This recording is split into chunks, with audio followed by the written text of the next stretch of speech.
Bonjour et bienvenue dans le podcast du Human Factor. Je m'appelle Alexis Eve et tous les mercredis, je vais à la rencontre des startups les plus véloces pour rentrer en détail dans les bonnes pratiques RH qui leur permettent de faire du facteur humain un levier de croissance plutôt qu'un risque. La mentalité grosse, c'est des gens qui font du test à outrance. Même parfois, il y a des gens qui font que des tests. Le Human Factor, ce n'est pas qu'un buzzword. C'est aussi le nom de notre premier livre. Les clés de l'alignement entre associés, d'une organisation adaptée ou encore de la bonne relation à son travail. The Human Factor, c'est 100 pages de retour terrain des plus belles startups et de bonnes pratiques actionnables. Si vous voulez en savoir plus, allez tout simplement sur www.yaniro.co/book, B-O-O-K. On met le lien dans la description de l'épisode. Pour l'heure, je vous laisse avec l'invité d'aujourd'hui et vous souhaite une bonne écoute. Bonjour Kevin, comment vas-tu ? Super bien, et toi ? Eh ben, ça va très bien. On se voit en 2D, comme le veut l'habitude du moment. C'est au moins la 40e personne que je rencontre cette semaine sans l'avoir rencontrée en vrai. J'imagine que c'est pareil pour toi, hein. Exactement, ouais. Mais bon, on noue des relations différemment, hein. C'est peut-être presque le retour de l'épistolaire, mais en version un peu différente. Et toujours est-il qu'on aura peut-être l'occasion de se boire des cafés après en 3D, mais que ce n'est toujours pas le moment. Donc, tout ça pour dire qu'on te remercie beaucoup, Kevin, d'avoir accepté notre invitation sur le podcast du Human Factor de Yaniro. Vous l'avez compris, donc on enregistre encore à distance.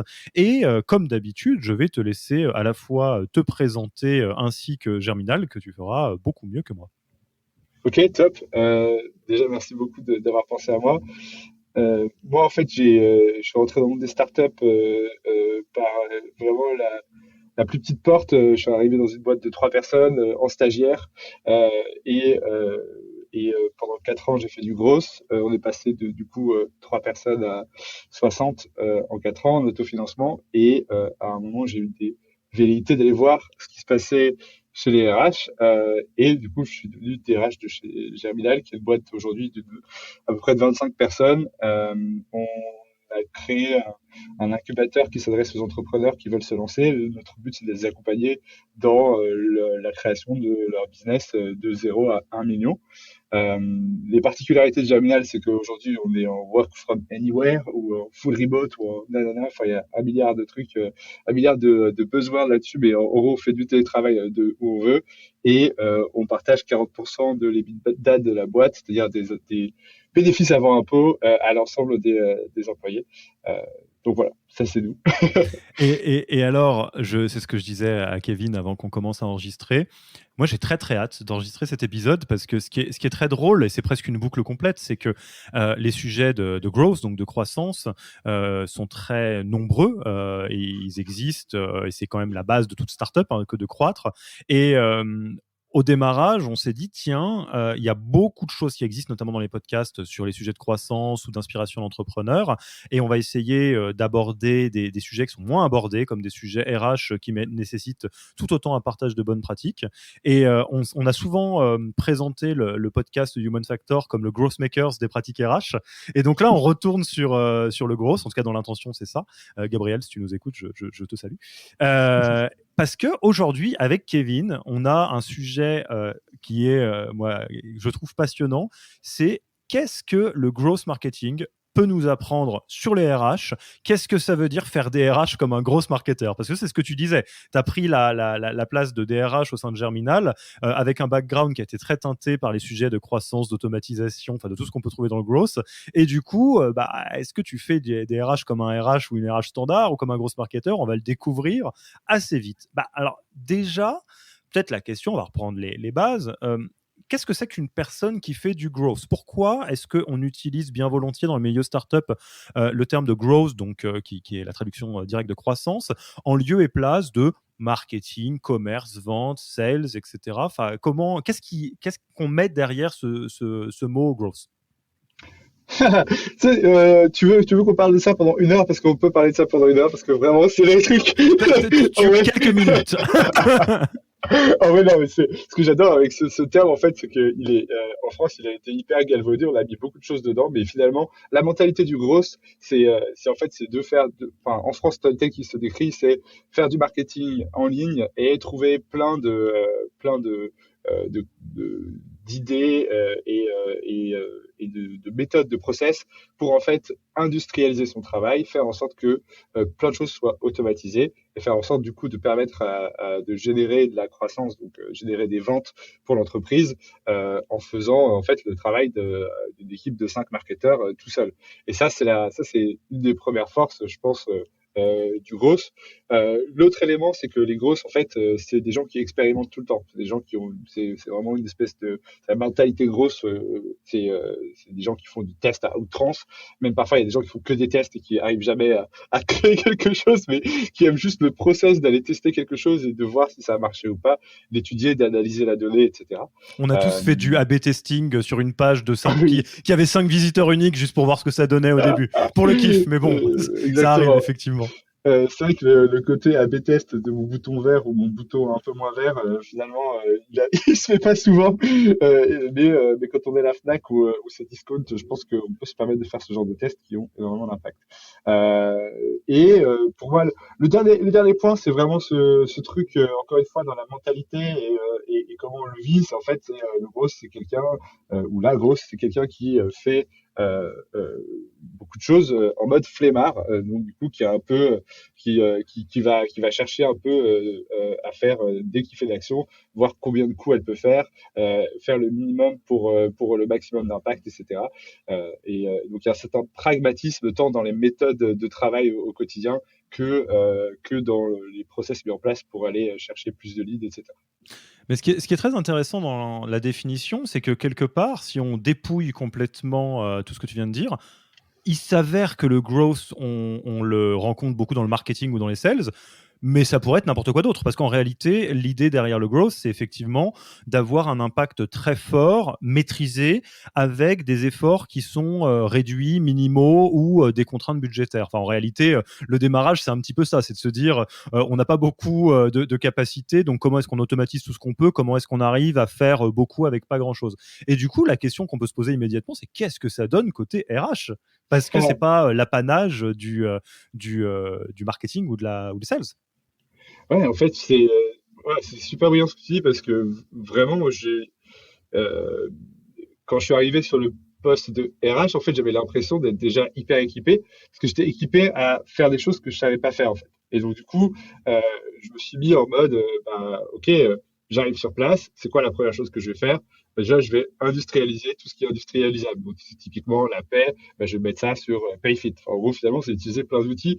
Euh, je vais générer un contrat, je vais utiliser Pandadoc. Donc, en fait, maintenant, un onboarding ou un onboarding, ça me prend 15 minutes. Je vais automatiser mon quotidien avec Zapier. Genre, on m'envoie un mail. Est-ce que je peux créer une carte automatiquement sur mon ClickUp, qui est un outil de management visuel, etc. En fait, c'est assez illimité tout ce qu'on peut faire. Donc, je suis arrivé vraiment sur ce job en me disant, OK, là, je comprends pas pourquoi, en fait, c'est un prestat qui s'occupe de faire toute la paye, alors qu'en fait, on a des logiciels qui coûtent 2 fois moins cher et qui sont beaucoup plus faciles à vivre pour les employés et la partie, on va dire, support. Ensuite, c'est avoir en fait aussi une logique de production. On doit faire des choses en amont, on doit avoir en fait des thématiques qu'on veut faire avancer.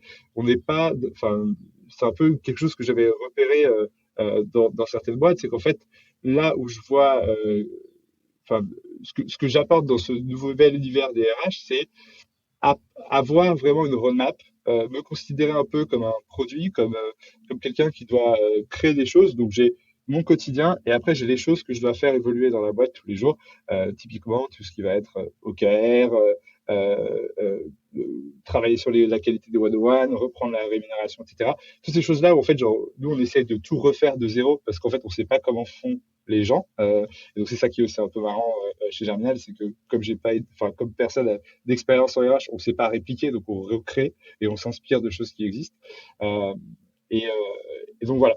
Donc il y a cette notion-là, et après il y a vraiment la notion de vélocité, de production dans ce monde-là, de comment est-ce que je fais pour calculer ce que j'arrive à produire, pour calculer mon rythme d'apport d'éléments utiles aux gens de la boîte, et comment j'arrive à stratifier aussi mon rôle entre tout ce qu'il faut faire quand on est RH, c'est-à-dire recrutement, organisation, paye, administratif, légal, etc.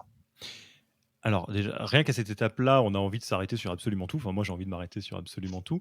Mais effectivement, je pense que ce qui est important de garder, on va le souligner plusieurs fois, hein, dans cette, discussion, c'est la logique sous-jacente. La logique sous-jacente, si vous n'êtes pas familier avec, les sujets de growth ou même globalement tout ce qui est un peu dans le milieu des nerds de l'efficacité, dont je fais partie, hein, j'adore ces sujets-là.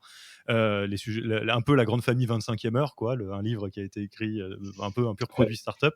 Il y a un peu une logique de dire, si on veut aller vite et avoir un bel impact maîtrisé, alors qu'on a un temps qui est réduit, il y a une logique, c'est un peu de se dire, tout ce qu'on peut supprimer, qui est du défocus, on le supprime. Donc ça, c'est la logique d'avoir des OKR notamment, ou de savoir exactement c'est quoi notre impact, qu'est-ce qu'on est censé faire, et c'est quoi le prochain gros domino sur lequel on doit s'appuyer pour faire tomber tous les autres dominos, par exemple. Euh, et une fois qu'on a les tâches qu'on ne peut pas supprimer, parce qu'elles sont essentielles pour faire avancer les choses, c'est de voir comment on les automatise. Et seulement quand on n'a pas réussi à les automatiser, alors on les fait pas, on les délègue, mais seulement si on n'a pas réussi à les déléguer, bah on les fait et après on y va.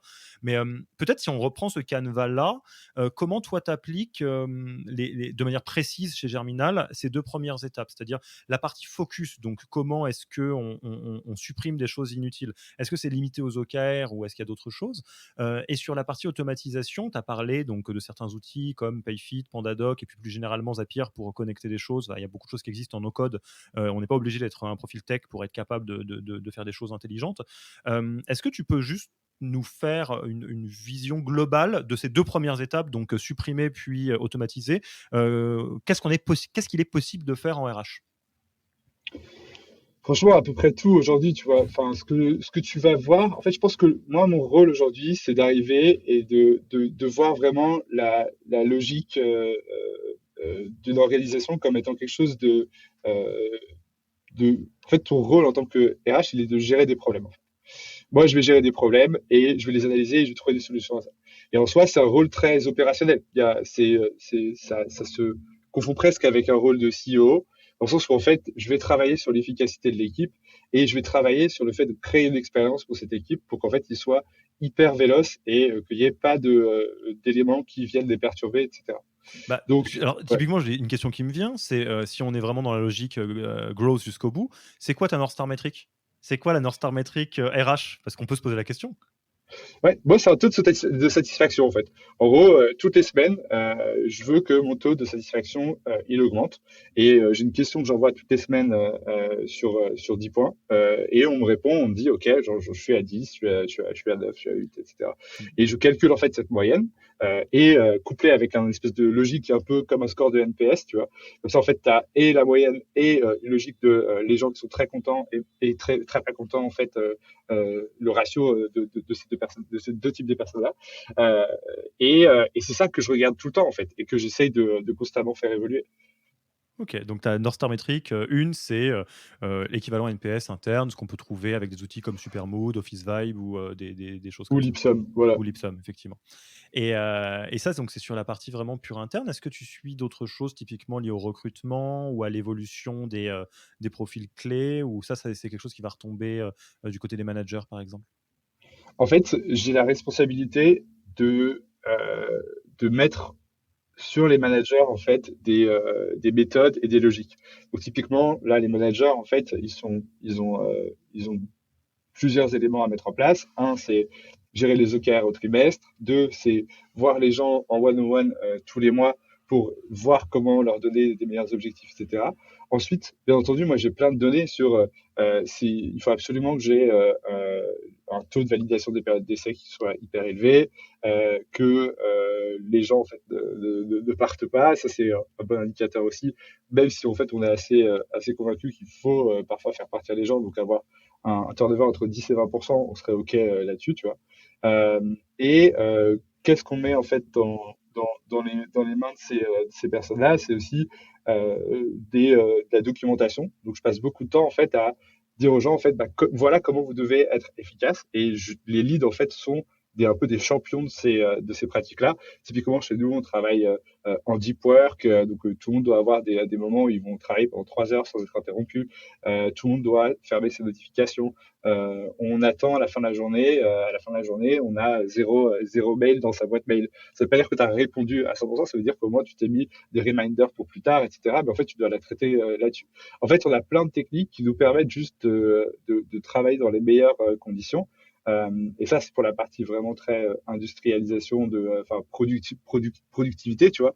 Et pour la partie vraiment beaucoup plus, on va dire, sociale, on a vraiment ces points qu'on va avoir tous les midis où on est la seule boîte à faire ça, genre, dans les boîtes que je connais, à se connecter tous les midis pendant 15 minutes et à avoir une équipe qui va dire, bah, ah, voilà ce que j'ai fait la semaine dernière, voilà ce que je vais faire cette semaine, voilà où on en est, voilà ce qu'on présente, etc. Et tous les jours, on a une équipe différente qui se pointe, etc. Moi, c'est des choses qui m'ont permis en fait d'augmenter la communication dans la boîte. Ça a permis d'augmenter aussi le fait que les gens se sentent appartenir à une entreprise, comme on est éparpillé partout dans le monde et partout en France. Il y a vraiment ce truc-là où on se dit, mais en fait, comment est-ce qu'on peut créer plus de liens, etc. Et donc ça a été assez vecteur et ça a été le truc, tu vois, si tu parles toujours de 80-20 en gros, ben ça c'est le 80-20. C'est l'action qui, si elle n'était pas là, en fait, ferait rougir toutes les autres et rendrait toutes les autres inutiles. C'est vraiment ça qui nous permet d'avoir ce sentiment d'être une équipe et d'appartenance, quoi. Et alors, ça, je pense que ça peut aller assez vite. Donc, sur la partie automatisation pour les RH qui ont envie déjà de tester un peu ça, en plus de Payfit et Pandadoc, tu as deux, trois outils vraiment niveau RH, hein, parce qu'on peut automatiser sa propre organisation personnelle à grands coups de Zapier, de Calendly, de plein de choses. Hmm. Est-ce que tu as d'autres choses que tu veux partager? Il n'y a pas de lien d'affiliation, mais c'est justement pour être dans la logique de ne pas passer plus de temps que de raison sur des choses qui peuvent être faites facilement. Ouais, bah typiquement, moi, l'outil que j'ai vraiment utilisé qui m'a vachement sauvé la vie, ça a été Lipsum. Donc, on parlait de Pandadoc, de Payfit. Lipsum, moi, ça me permet d'aller faire les peer reviews. Ça me permet au lead de donner aussi leur review sur leur performance review. Donc, nous, on a créé notre propre manière d'évaluer la performance des gens sous 5 critères qui sont les nôtres, etc. Bah, l'outil a réussi à s'appliquer à nous et enfin à s'adapter à nous, pardon, et ça a été vraiment génial. Et c'est aussi cet outil que j'utilise pour avoir des discussions toutes les semaines avec les gens pour générer de la data qui me permet de savoir si les gens sont contents ou pas. Tu vois. Après, j'utilise Phantom Buster sur tout ce qui va être recrutement. Donc c'est en fait c'est un outil qui permet de contacter les gens, etc. C'est aussi un outil qui me permet d'envoyer massivement, en gros, genre je fais beaucoup de posts LinkedIn pour avoir de la visibilité et j'utilise Phantom Buster pour tous les gens qui ont commenté et qui veulent par exemple un document que j'ai créé et j'utilise Phantom Buster pour leur envoyer massivement quand il y a 200-300 personnes qui me demandent quelque chose, quoi. Donc ça c'est à peu près les quelques outils que je vais utiliser. Après, j'ai l'impression que genre, je vais tous les oublier à partir du moment où tu vas me les demander. Et après, genre, après ce podcast, je serai là en mode ah non, en fait, genre, il y en avait 500 autres que j'avais en tête. Mais, euh, mais en fait, tu vois, en fait, dès que je fais quelque chose, typiquement, là, je devais faire un organigramme. En 5 secondes, j'ai trouvé un outil qui m'a permis de visualiser, etc. Et de partager mes datas avec l'équipe. Et en fait, c'est toujours en fait la logique de comment est-ce que tu fais pour faire en sorte que de ne pas être tributaire en fait d'un de, d'un prestataire précis, quoi. Typiquement même pour les BSPCE, tu vois, on passe par Equify. Les BSPCE c'est hyper lourd. Equify c'est l'outil qui me permet moi de visualiser, de faire comprendre les BSPCE à tous les employés, etc. Et en fait genre voilà, genre, sur chaque élément en fait il n'y a rien qui est physique et tout est dématérialisé dès lors que c'est possible. Et c'est ça en fait qui nous fait avancer beaucoup plus vite, quoi. Ça, c'est vraiment une excellente pratique, alors qu'il y a une habitude complète, effectivement, dans les populations growth, mais qui est peut-être moins habituelle dans les RH. Et franchement, c'est une pratique à adopter. C'est un peu le double réflexe de se dire, quand je fais quelque chose deux, trois fois dans la semaine, franchement, c'est probablement automatisable. On ne sait pas encore C'est ni ça. quoi ni comment, mais quand on se revoit faire la même chose, que ce soit envoyer toujours les mêmes messages pour essayer d'attirer des candidats ou justement se galérer sur des BSPCE ou des choses comme ça, bon, il y a probablement une manière de faire mieux. Et surtout, alors moi, en tout cas, j'ai parlé de mon nom propre sur mes propres sujets, mais ça ne m'est jamais arrivé quand j'ai un sujet et où je connais pas l'outil, mais je me dis, mais attends, c'est pas possible, il y a forcément un truc qui existe, de pas trouver le truc en 2 minutes 30. C'est clair. C'est-à-dire, on tape sur Google, comment est-ce que je peux automatiser ça. Et en fait, c'est important d'avoir le réflexe parce qu'on pourrait avoir le réflexe à l'autre bout du spectre de se dire non, mais je vais bricoler un truc sur Excel ou je vais faire un PowerPoint ou je vais faire machin. Et oui, bien sûr, mais à la fin, vous allez avoir une dette d'efficacité colossale. Ouais, c'est clair, tu vois, moi j'ai là les deux, tu vois, j'ai deux exemples qui me viennent en tête, c'est trop drôle. Mais le premier, c'était, enfin, pour les séminaires, à chaque fois, on se cassait la tête à prendre les tickets pour tout le monde. En fait, au final, il y avait un outil qui s'appelait Ocarito. Si je dis Ocarito, tout le monde peut s'auto-onboarder sur le truc, prendre ses propres billets. Maintenant, ça me prend 1 seconde 5. Pareil, à chaque fois, je me disais, OK, je vais devoir envoyer un package d'onboarding à tous les salariés de la boîte avec le t-shirt, le petit goodies dedans, etc. Ça va prendre 1 heure. Non, en fait, un autre outil, Joyer, que j'utilise, qui permet d'envoyer un package d'onboarding à tout le monde. En fait, voilà, il y a tout le temps en fait des choses qui existent, qui coûtent vraiment pas cher et qui vous permettent d'automatiser votre temps. Et je parle pas de tout ce qui est Swile et compagnie, quoi. Voilà. Ouais, carrément. Et donc, bon, sur l'automatisation, on garde la règle d'or quand même. On n'automatise pas des trucs qu'on aurait pu supprimer, hein. Si c'est l'étape d'avant, hein, on Le essaie de focus. pragmatisme, la première Pragmatique. étape. Absolument. Donc, l'étape d'après, tu en as un petit peu parlé, consiste à empowerer, déléguer, etc. Et ce que j'ai beaucoup, là, que j'ai noté fugacement dans ce que tu disais, c'est que effectivement, et c'est le lot de la plupart des RH, il y a des choses qui peuvent se décider ou se construire en centrale en RH, quoi que ça veuille dire, mais après, qui sont à la main des managers ou des personnes qui sont sur le terrain. Un peu le côté où tu as une certaine forme de responsabilité dans l'efficacité des équipes, mais tu n'es pas censé faire tout seul. Tu peux nous parler un peu de quelques exemples de la manière dont tu abordes ça concrètement? Ouais, en fait, je suis convaincu que je dois être remplaçable. Je suis convaincu qu'en fait, la boîte elle doit absolument tourner 100% du temps sans moi. Et pour faire ça, en fait, j'ai une grosse culture de l'écrit déjà. Donc la première chose, c'est que dès que je dois en fait, imaginons là en fait là je suis en train de faire justement cette transition parce que je n'étais pas satisfait de ce qui se passait. C'est moi qui faisais tous les one-on-one avec la boîte et à un moment je me suis dit bah ouais en fait si on est 100 demain en fait ça va pas marcher. Du coup l'idée ça a été de se dire bah ok je vais documenter ce que c'est qu'un bon one-on-one. Je vais mettre les gens dans une capacité où ils vont être capables de en fait de suivre en autonomie et avec un énorme libre arbitre en haut les bonnes règles et les bonnes pratiques du one-on-one. Une grosse erreur que j'avais fait à l'époque, c'était de dire aux gens, et ça j'avais vu dans le recrutement, de dire aux leads, tiens, voilà les 3 questions que tu dois poser. En fait, ça marchait jamais et ils écoutaient pas du tout mon truc.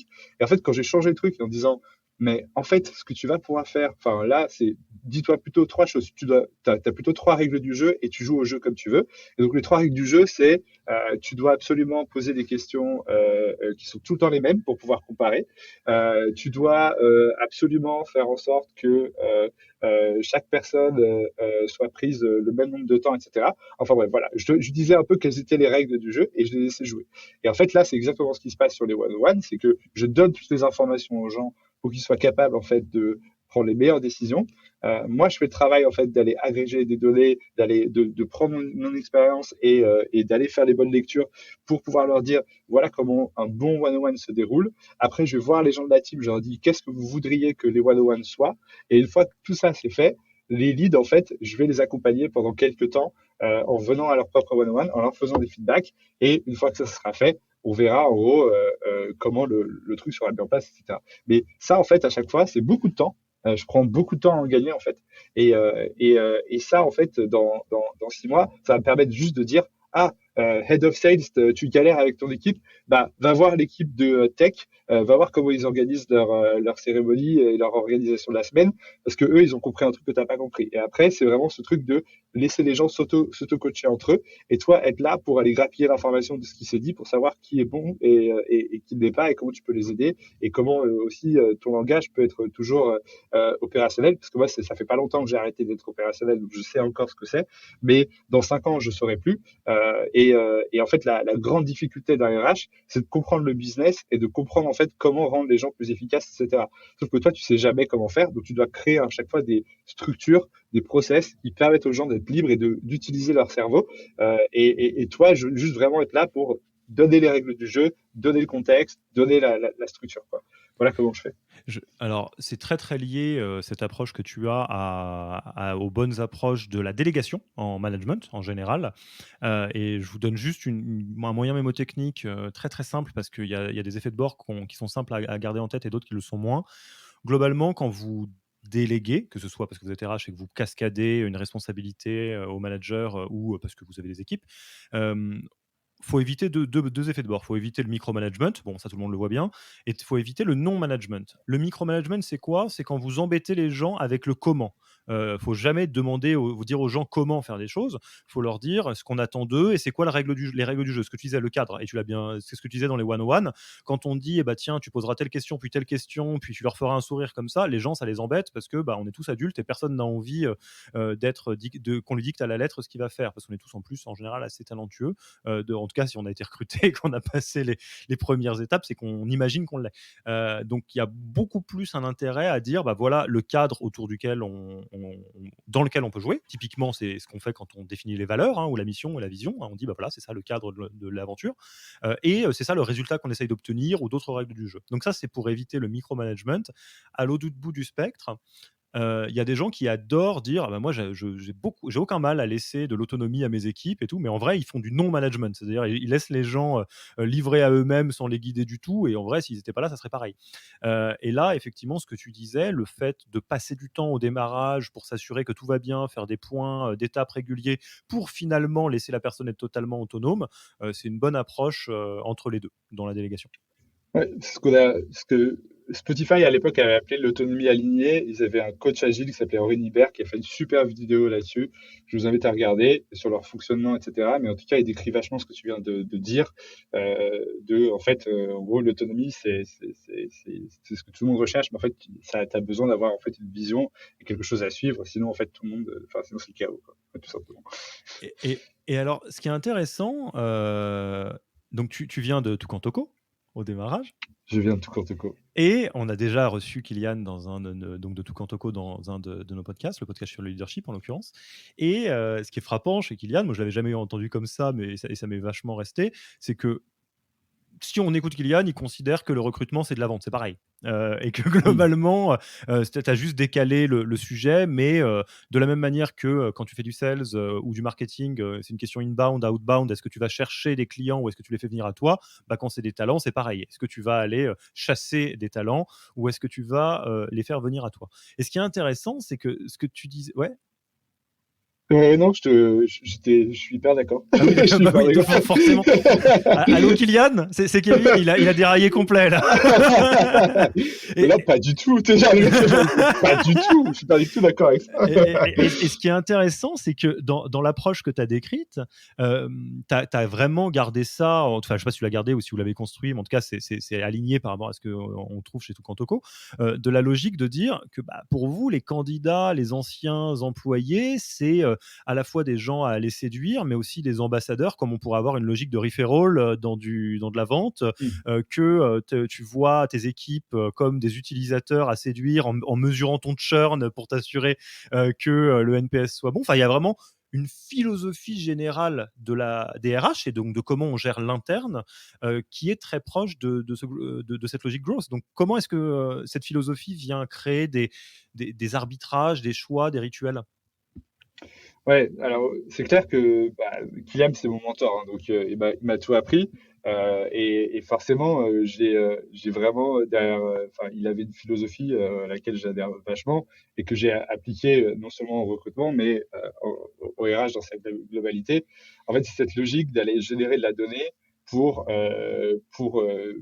calculer la satisfaction des gens, etc. Et surtout avoir une logique de où est-ce que tu passes ton temps.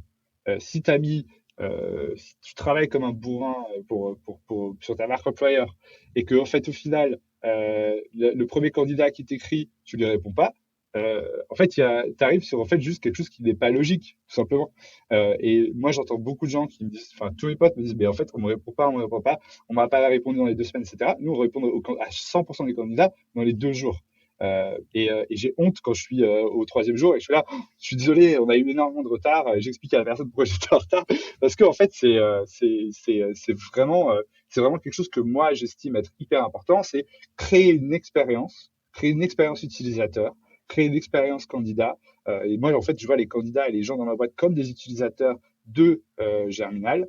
Et comment est-ce que je fais pour, du coup, faire en sorte qu'ils soient tous satisfaits, en fait, de leur passage chez nous, qu'il a été refoulé dès le début, malheureusement, et d'être resté 3 ans chez nous. De toute façon, à un moment, il y a des gens qui rentrent pas, il y a des gens qui rentrent et il y a des gens qui partent. Et ça, c'est des moments du boîte, ça restera toujours. Et donc, toi, c'est à toi d'optimiser en fait tous ces moments-là. Et c'est vrai que instinctivement, on a juste envie d'optimiser le moment où la personne est là. Et avant et après, c'est pas grave. Sauf que avant et après, en fait, c'est des ambassadeurs.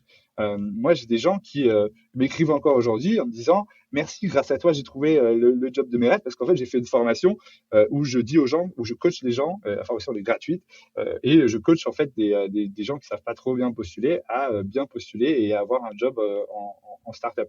Et j'ai des gens qui me disent waouh, c'est ouf, en fait, grâce à toi, j'ai réussi à faire ça. Et ça veut dire que j'ai réussi l'expérience, c'est-à-dire que la personne, elle nous a touchés, et quand elle nous a touchés de près ou de loin, en fait, elle a eu un impact positif dans sa vie. Et on a eu ce rôle en fait de service où en fait quelqu'un est venu nous voir et on lui a dit en fait non, tu vas pas venir chez nous parce qu'on a soit t'as pas le niveau, soit t'es trop junior, soit en fait on n'a pas de besoin pour l'instant. Mais tiens, on te donne un petit cadeau de ce que nous on a appris et j'espère que ça te servira pour tes prochains deals quoi. Et l'idée de tout ça, donc voilà, c'est toujours faciliter le temps faire en sorte que le temps que les gens ont passé avec nous soit toujours quelque chose d'hyper beau. Et donc, moi, j'ai un peu deux grands, euh, deux grands, euh, deux grands sujets sur lesquels j'ai envie de travailler là prochainement, qui sont en gros réussir à ouvrir l'onboarding de Germinal à l'extérieur pour qu'en fait genre, les candidats arrivent à encore mieux comprendre qui on est, à encore mieux lire et déceler comment on fonctionne, etc. Pour qu'en fait le jour où ils viennent, ils sachent exactement comment on fonctionne. Et donc c'est vraiment de faire en sorte de pas être le genre de boîte où quand t'as la marque employeur qui est ouf et t'arrives sur place, tu fais ouais ça va être ouf et t'as le premier mec qui se retourne et te dit ah merde j'ai oublié que tu venais aujourd'hui en fait attends désolé ouais bon et en fait là tu te rends compte que tout ce que t'avais tout ce qu'on t'avait promis en fait bah, c'était un peu du vent. Ce qui serait Euh, l'équivalent d'avoir une super présentation de démo par des commerciaux hyper talentueux, de puis un ouf, produit pourri. c'est ça. Exactement. C'est clairement l'équivalent, quoi. Et moi, en fait, c'est de donner cette lisibilité. Et je pense que, tu vois, t'es aussi un bon marketeur si tu as un bon produit. Ce qui est cool, c'est que quand tu es RH, en fait, c'est toi qui contrôle le produit. C'est toi qui contrôle la culture de la boîte. Et donc, en fait, une chance qui est absolument unique. C'est que tu as 100% en fait, de contrôle sur ce qui va se passer. Bon, surtout dans mon contexte où j'ai une confiance absolue des fondateurs qui permettent de faire vraiment ce que je veux et qui me donne beaucoup de latitude. Et donc, en tout cas, c'est un métier qui, du coup, est absolument magnifique parce que dans tous les cas, en fait, tu as le contrôle sur l'expérience de la personne. C'est-à-dire, même quand elle part, c'est toi qui es là. Et donc, si tu laisses, par exemple, les gens se disputer, bah, en fait, c'est de ta faute. Et tu aurais pu avoir une action, leur dire, ah bah non, écoutez, là, tout le monde reprend son souffle. On avait passé 2 ans ensemble, on était bien. Voilà, maintenant on reparle, on recommence la conversation, on va améliorer ça, etc. Et donc du coup, j'aimerais bien aussi aller encore plus loin dans le fait d'accompagner les gens quand ils partent, c'est de créer un réseau d'alumni, etc. Et ça, c'est vraiment quelque chose que je veux créer plus tard dans l'année, où en fait, tu vois, à chaque fois, j'adore me mettre des contraintes aussi. Ça, c'est quelque chose que j'aime beaucoup, c'est de me dire, ah ok, mon onboarding il est pourri, je le sors dehors et je fais en sorte que maintenant il soit public. Et donc du coup, il a intérêt à être super bon, sinon je vais avoir trop honte. Et pareil, tu vois, si je veux que j'ai des alumni derrière qui aident les gens, mentorent les gens chez moi, qui me ramènent des candidats hyper cool, etc. Mais en fait, il faut qu'ils partent en mode super content. Donc, j'ai plutôt intérêt à avoir à chaque fois un des onboarding qui soit aux petits oignons. Et donc, voilà, c'est vraiment cette idée constante de se dire, voilà, pendant tout ce truc-là, je veux que l'expérience utilisateur soit exceptionnelle, comme en marketing, où en fait, bah, n'importe qui maintenant peut juste te dire, enfin, grâce à Balance ta startup et Glassdoor, etc. Aujourd'hui, en fait, bah, quand tu as une boîte qui fait ta merde, bah, tout le monde le sait. Et heureusement, je trouve ça génial. Et du coup, bah, c'est encore une contrainte que j'aime bien, c'est qu'en fait, si nous on fait un truc nul, bah en fait, on sera défoncé et après c'est tout. Quoi, tu vois. Ça, c'est vraiment quelque chose que je trouve intéressant et chouette structurellement dans le milieu startup en RH, c'est que, alors c'est pas vrai partout ni tout le temps, mais c'est globalement quelque chose qui s'avère assez vrai, c'est que soyons clairs, pourquoi est-ce que les expériences RH sont majoritairement si médiocres? En tout cas, moi j'ai une trentaine et quelques d'années, donc j'ai eu l'occasion de vivre des processus de recrutement plus ou moins sympas ou des choses comme ça. Euh, c'est toujours la même chose, c'est une question d'offre et de demande. C'est une question de marché du travail et de la même manière que quand tu es le seul café dans une ville, t'as pas besoin d'être sympa, Ouais, c'est globalement, clair. parce que les gens vont venir, ils n'ont pas le choix. Si tu es dans un marché du travail où le chômage est élevé, où les gens galèrent à trouver du travail, tu peux te permettre de maltraiter les gens. Est-ce que c'est bien? Non, c'est terrible. Mais malheureusement, les choses s'équilibrent comme ça.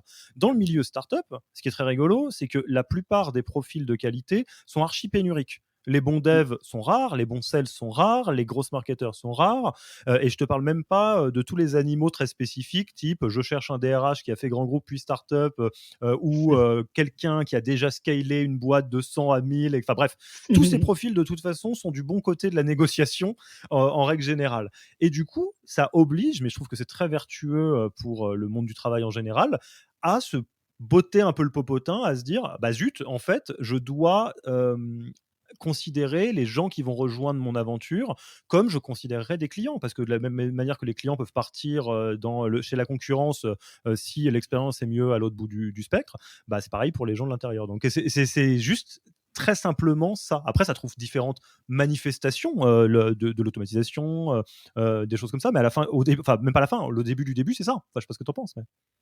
Moi, je suis convaincu que le rôle de RH est en train de complètement changer en startup. C'est-à-dire qu'il n'est pas celui de gestionnaire, il est plus celui en fait qu'on retrouve dans des boîtes traditionnelles qui en fait ne sont pas en croissance. Le rôle de RH dans des boîtes en croissance, il est en train de complètement évoluer et il y a une attente aujourd'hui de notre génération et de celle qui arrive qui est mais, incroyable, qui est d'une exigence fantastique et je trouve ça génial.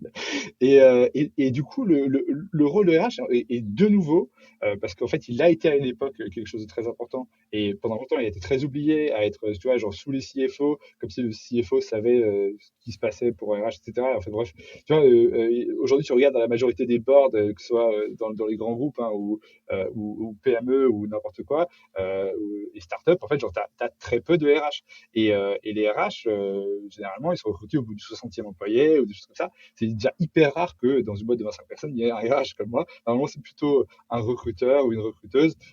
Et en fait, c'est.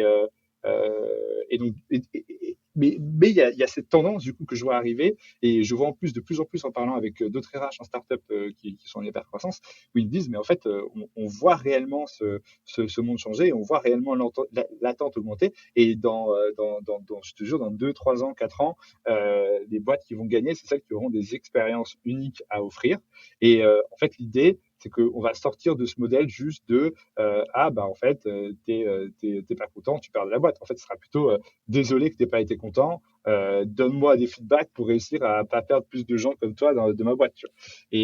Et ça c'est moi c'est ce que je parle beaucoup de vision RH tu vois aujourd'hui il y a quelques boîtes qui ont des visions très très fortes ce serait pas celle que je choisirais pour moi c'est pas celle en quoi je crois mais je trouve que c'est génial en fait juste d'avoir des visions qui soient comme des produits finalement. Tu as plein de produits et en fait, tu choisis le produit qui est le plus adapté à toi. Tu vois. Et moi, c'est vraiment ce que je vois, c'est que notre produit RH il doit être fort, il doit être hyper classique. Et tous ceux, si on me compare à de la vanille, tous ceux qui n'aiment pas la glace à la vanille, ben, ils viendront pas chez nous. Par contre, ceux qui sont fous de glace à la vanille, ils viendront chez nous. Ils seront là. Wow, mon rêve, c'était de manger de la glace à la vanille tous les jours. Et en fait, je mange de la glace à la vanille tous les jours. C'est fantastique. Tu vois. Et c'est ça un peu notre rôle aujourd'hui, c'est créer des cultures, des produits finalement qui soient uniques, que tu vas pas retrouver ailleurs.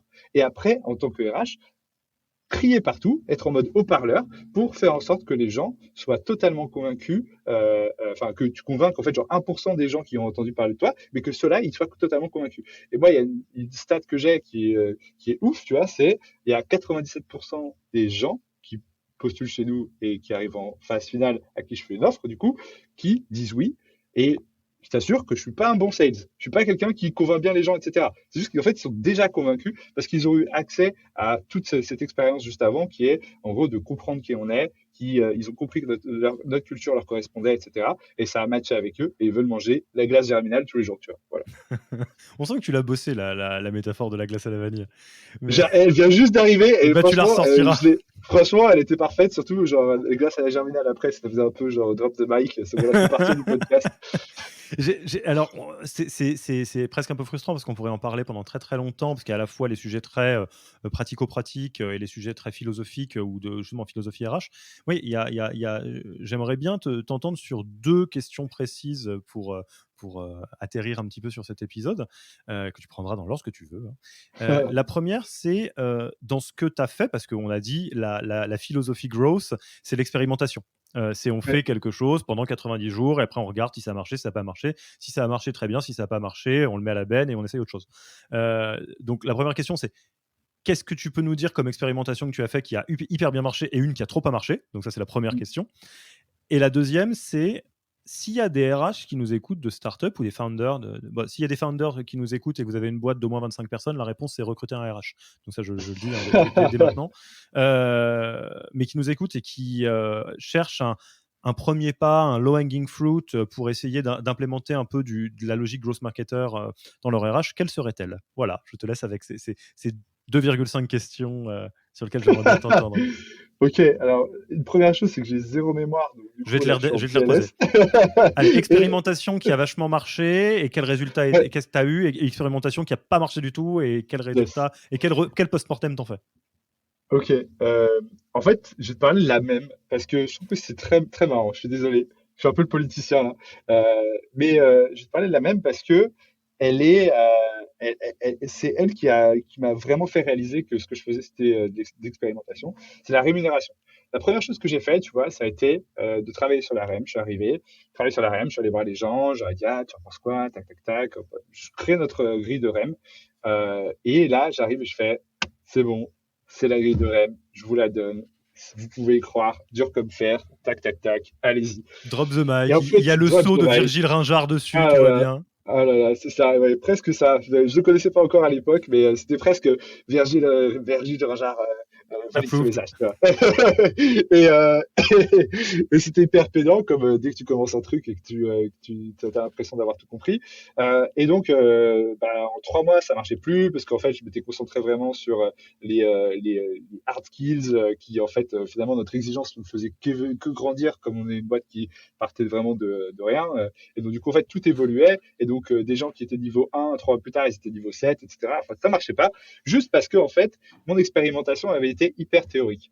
Et donc, c'est ça où, en fait, genre, quand je parle avec des gens et qui me disent, en fait, ouais, j'ai expérimenté, etc. Moi, mon gros fail dans l'expérimentation, ça a été l'expérimentation théorique. Ensuite, passer directement aussi à une expérimentation en fait, c'est plus une expérimentation, c'est en live, quoi. Et donc, du coup, je me suis vachement inspiré des développeurs qui, eux, ont, en fait, dès qu'ils codent, ils ont un environnement de test qui s'appelle l'environnement staging, et ils ont un environnement où ils vont, où les utilisateurs voient le logiciel qui s'appelle l'environnement de production. Et je me suis dit, OK, maintenant, on va refaire le truc, sauf qu'en fait, on va le tester en live avec les gens, mais en disant en fait que c'est un environnement staging, que on ne fait pas encore confiance 100% à la grille, etc. Et je prends des feedbacks comme ça pendant 1 an. Et en fait, il y a une grille qui est un peu cachée, donc certaines données sont cachées pour pas en fait que les gens soient frustrés. Et il y a une grille qui en fait évolue du côté des individus de la boîte qui peuvent en fait consulter et qui s'améliorent au fur et à mesure de eux leur feedback sur la grille. Ce que je dis tout le temps, c'est qu'en fait la grille de rémunération, elle n'est pas faite pour moi, elle n'est pas faite pour les leads, elle est faite pour les gens, et c'est eux qui vont décider si elle est bonne ou pas. Aujourd'hui, elle n'est pas encore assez bonne. Et ça fait depuis septembre que je la construis. On arrive vers quelque chose en fait de très prédictible, donc c'est assez agréable. C'est que là, de plus en plus, en fait, on s'est rendu compte qu'on pouvait lui faire confiance. Et tous les 3 mois, parce qu'on parle de rémunération tous les 3 mois, d'ailleurs, c'est quelque chose qui va sans doute changer parce qu'on s'est rendu compte que c'était un peu frustrant pour les gens de s'entendre dire tous les 3 mois, non, tu vas pas être augmenté, alors qu'en fait, genre, on est tous habitués à attendre 1 an normalement. Donc, tu vois, genre ça, c'est encore un truc qu'on a appris. Et donc, du coup, par contre, ce que ça a fait, c'est que ça a accéléré notre apprentissage parce qu'en fait, on a eu 4 années en une finalement, en se disant, bah, en fait, tous les 3 mois, on arrive à parler de cette rémunération. Et donc, du coup, petit à petit, là, je suis en train d'arriver vers quelque chose qui marche de mieux en mieux, où les gens sont comme ils m'ont vachement challengé, en fait, ils ont été on a co-construit finalement cette grille ensemble. Et donc, du coup, tout le monde est d'accord, en fait, à la fin, sur les décisions qui sont prises, etc. Et donc, il y a tout un enjeu de communication, etc., qu'on n'avait pas vu au début, sur comment tu communiques sur la grille, sur comment est-ce que tu la construis avec les gens, sur comment tu l'améliores, etc. Et en fait, c'est de l'amélioration continue. Et en fait, aujourd'hui, je peux te dire que je suis hyper satisfait de ma grille, juste parce qu'en fait, on arrive à générer tous ces dialogues et que les gens sont toujours dans ce truc de, bah, en fait, on arrive de plus en plus à avoir confiance dedans. Et demain, on aura ce truc de, OK, c'est bon, tu m'as pas augmenté, je sais pourquoi, allez, on y va, c'est pas très grave, et je continue, je sais ce que je dois faire pour les 6 prochains mois pour être augmenté. Voilà. Alors, ce que j'aime beaucoup dans ton exemple, c'est que si dans ton témoignage, il est possible d'expérimenter à balles réelles sur de la rémunération, c'est que globalement tout est possible, hein, parce que c'est des sujets qui C'est sont clair. sensibles. Tu vois. Enfin, si on dit, allez, on fait A/B testing, vous êtes tous payés en Bitcoin parce qu'on va voir ce que ça donne, et vous êtes tous payés en fiat, et on voit à la fin des 3 mois ce que ça donne.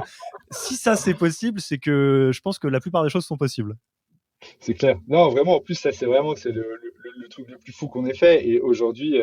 Euh, et aujourd'hui, en fait, il y a vraiment ce niveau de communication hyper élevé derrière, tu vois, où on est en mode, bah, je présente toujours là, avec beaucoup de transparence, tu vois, les faits, ce qu'on a appris, ce qui n'a pas marché. Et j'ai des points dédiés à ça.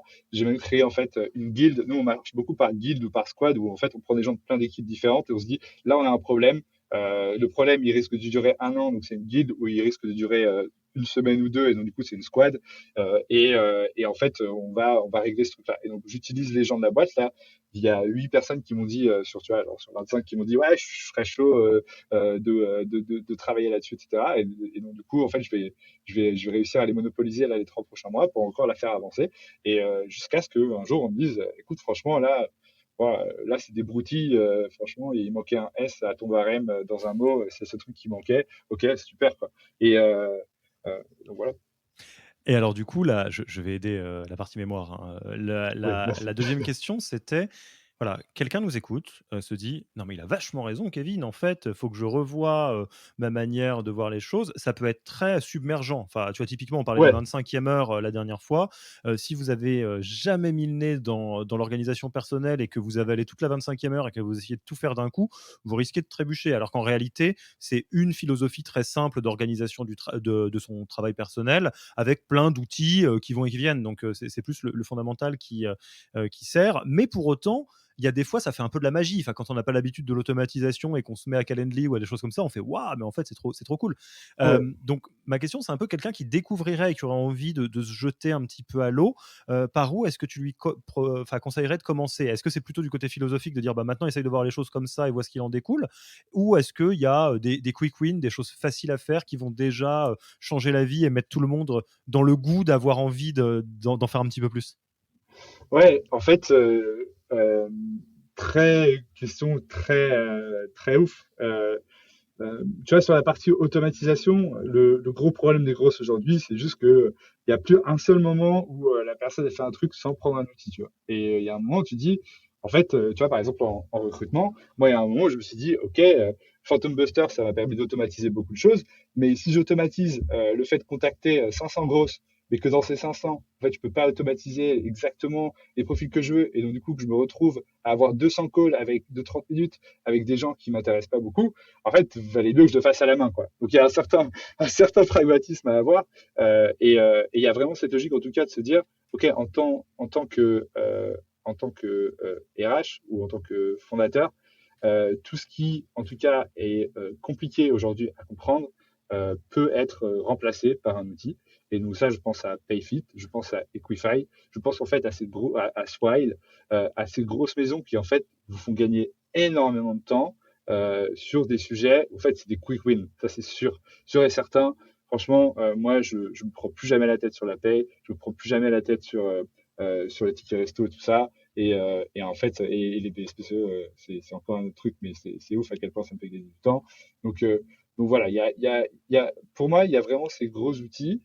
Ensuite, il y a mettre en place de la donnée, analyser cette donnée, et en fait, il faut y aller pas à pas. Et en termes de données, tu vois, moi, juste mettre Office Vibe qui coûte 100 euros par mois pour 30 personnes, je pense, pour avoir même une fois par mois un point de données sur comment l'équipe se sent et quels sont les sujets qui reviennent, c'est le b.a.-ba pour moi aujourd'hui d'un RH. En fait, par contre, il faut derrière ça avoir une culture de résolution de problèmes.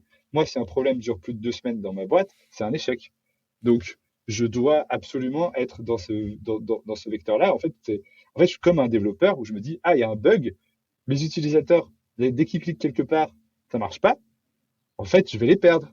Et en fait, si t'as pas cette logique-là, bah, en gros, en fait, les gens quittent vraiment. Là, j'ai vu beaucoup de candidats ces derniers mois, et les gens, ils quittent les problèmes récurrents. C'est le truc de, en fait, j'avais fait le tour de mon métier, ok, bon, t'as dit le truc bateau, ok, maintenant on peut aller un peu plus loin. Ah ouais, mais en fait, je voyais tout le temps les mêmes choses se répéter, j'évoluais jamais, etc. Donc il y a vraiment ce truc de quand il y a un bug, il faut le résoudre, mais il faut avoir les outils qui vous permettent de savoir si vous avez un bug ou pas, quoi. Donc ça, c'est vraiment un truc hyper important pour moi. Après, sur la partie méthode, tu vois, de comment, moi, ma plus grosse erreur, en fait, il y a un truc qui est frustrant quand tu es RH, c'est que tout ce que tu fais, ça met du temps. En fait, le changement et la transformation, ça met du temps. Et moi, je vois vraiment ce truc où je me dis tout le temps, en fait, c'est une course contre la montre avant le 50e employé, je dois avoir la boîte la plus parfaite du monde pour, tu vois, et je me dis vraiment ça, parce que je sais que après le 50e, ça commence à être, genre, tout devient un peu plus lourd, un peu plus dur à mettre en place et un peu plus long. Et donc, du coup, tu as vraiment ce truc qui te dit, bah, attends, je vais mettre mes OKR, mes one-on-one, mes performance review, ma rémunération, j'ai tout lancé en même temps. C'est exactement ce que j'ai fait quand je suis arrivé. C'était la plus grosse erreur du monde. Et en fait, faut comprendre le quota de choses que ton équipe elle est capable de prendre dans la tête. Et après, il faut y aller avec pas à pas en testant en fait sur des petites équipes. Et en fait, il y a un livre que je conseille toujours qui s'appelle Switch, que j'adore dans le sens où il décompose vraiment comment amener du changement en entreprise. Et un des gros trucs qu'il dit, et en fait, un peu le résumé de ce livre, et que je suis vachement dans la philosophie et l'approche du changement, c'est trouver vos champions dans la boîte, mettez tous vos œufs dans le même panier et essayez de faire en sorte que, par exemple, vos OKR marchent avec eux, qu'il y ait une équipe qui marche, qui fonctionne déjà, etc. Récoltez tous les problèmes que vous avez eus. Une fois que vous les avez eus, réglez-les encore une fois avec cette équipe. Et après, mettez-vous en mode contagion et rajoutez de plus en plus de gens qui en expriment le besoin. Et jusqu'à la fin où vous allez voir la dernière équipe, les derniers Gaulois qui refusent le changement et qui, en fait, par effet de foule et par preuve, vont rejoindre votre process. Ouais, c'est un point qui est important parce que, alors rappelons-le, c'est difficile, hein, être dans une startup, surtout dans une startup à peu près dans les eaux dans lesquelles est Germinal, donc vers 25 et quelques personnes. C'est la tension entre créer quelque chose qui scalera si vous passez de 25 à 500, et réfléchir, comme quand on fait, je sais pas, du code, en se disant: «Il faut quand même qu'on réfléchisse à quelque chose qui scale et qui est pas juste, une petite broutille, qui fonctionne pas, dès qu'il y a plus d'utilisateurs, de bande passante ou je sais pas quoi». Et pour autant, si tu commences à tout mettre dans la benne de tout le monde en même temps, bah, c'est trop lourd. Les gens ne suivent pas. Donc effectivement, les outils qui permettent de gérer ces deux tensions sont souvent du côté des outils de la conduite du changement. Dans ce que tu disais, je ne connaissais pas Switch, donc j'ai regardé des His Brothers, c'est ce que tu disais. Exactement. Mais ça me semble effectivement être une bonne pratique de conduite du changement, de commencer ambitieux mais petit, enfin à périmètre réduit, puis gérer la contagion. Bon, bah, écoute Kevin, je pense qu'on a fait, un bon tour là. On aurait pu, honnêtement des épisodes comme ça on aurait pu lancer un podcast que là-dessus, hein, en vrai, hein. Je pense que, C'est enfin gentil. moi j'aurais été très, très partant, mais à un moment donné, faut qu'on essaye de garder le cadre. Donc je te propose qu'on passe tranquillement à la fin de l'interview. Où est-ce qu'on peut te retrouver? On a envie d'engager la conversation avec toi, on a envie de rejoindre Germinal. Où est-ce qu'on te contacte? Vous me contactez sur mon LinkedIn où je réponds à 100% des gens qui me contactent. Je prends peu de calls parce que tout le monde propose des calls en ce moment et en fait quand j'accepte c'est vraiment hyper rare parce que sinon en fait je me suis rendu compte qu'il y a un moment où je travaillais plus. Mais je réponds à tout le monde à 100%. Tu réponds à 100 pour tout le monde à 100% avec un script ou avec une vraie personne? Ah, avec des templates, Ouais. si c'est les mêmes questions, et des templates que je personnalise un petit peu, ou directement. Mais voilà. Disclaimer, mais parce que on est en 2021, il ne faut plus avoir honte. C'est exactement ce qui se passe sur mon LinkedIn. Si vous me contactez, vous serez tout à fait accepté, et la question qui vous sera posée est exactement la question que j'aurais envie de vous poser dans la vraie vie, mais ça me permet d'engager la conversation avec plein de monde rapidement, plutôt que d'avoir envie de me tirer une balle quand je regarde les 500 messages non lus dans mon LinkedIn. Et c'est rigolo parce qu'il y a des gens qui trouvent ça bizarre en disant ah quoi, mais c'est un bot qui me parle, c'est pas vraiment Alexis. Non, c'est Alexis qui a pré-rédigé ce qu'il voulait te dire, parce que c'est ça qu'il voulait te dire de toute façon, et ça lui facilite la vie pour pouvoir te parler. Donc C'est ça. pareil chez moi pour info. Je préfère me poser 15 minutes à écrire un truc hyper bien et après le dupliquer sur tout le monde que de répondre mal, genre 200 minutes deux fois pour étaler sur Exactement. le mois, quoi. Est-ce que tu as au-delà de Switch Days Brother, d'autres livres que tu recommanderais aux auditeurs et Ouais. auditrices?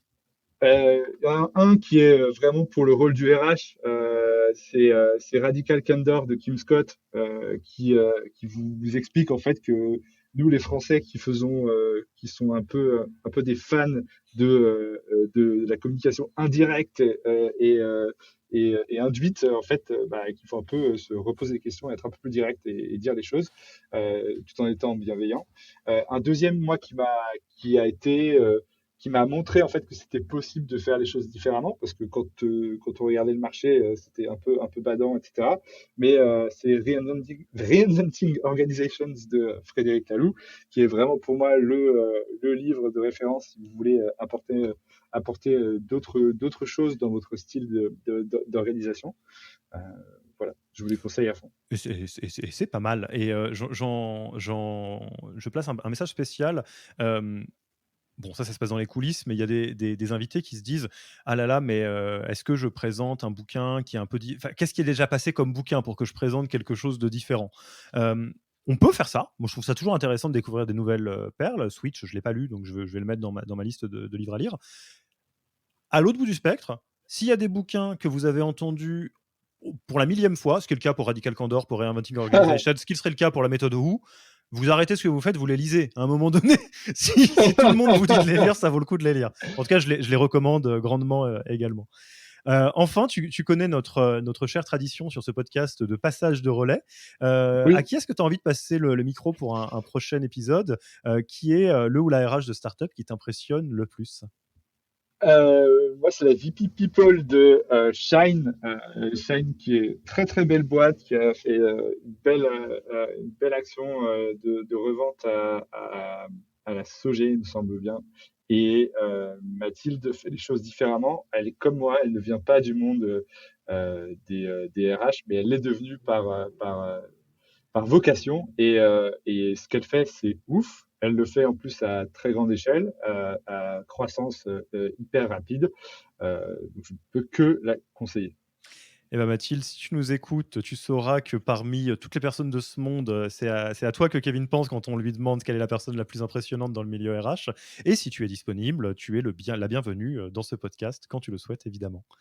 Écoute, Kevin, je te remercie beaucoup pour cet épisode, et je tiens à partager le grand plaisir que j'ai à voir que après plusieurs dizaines d'épisodes dans ce podcast, on arrive à avoir des angles qui sont très très différents et on n'a jamais eu à pousser. Enfin, toutes les personnes qu'on rencontre, on envisage 3-4 options et celle-là était assez différente, et je suis content de pouvoir vous partager du contenu toujours très différent. Et moi, il me reste plus qu'à te dire à très vite et à bientôt. À bientôt, encore merci, Alexis. À plus. Super sympa. Merci d'avoir écouté cet épisode. S'il vous a plu et que vous ne voulez rater aucun nouvel épisode, abonnez-vous à la newsletter en allant sur le site www.yaniro.co. Et à mercredi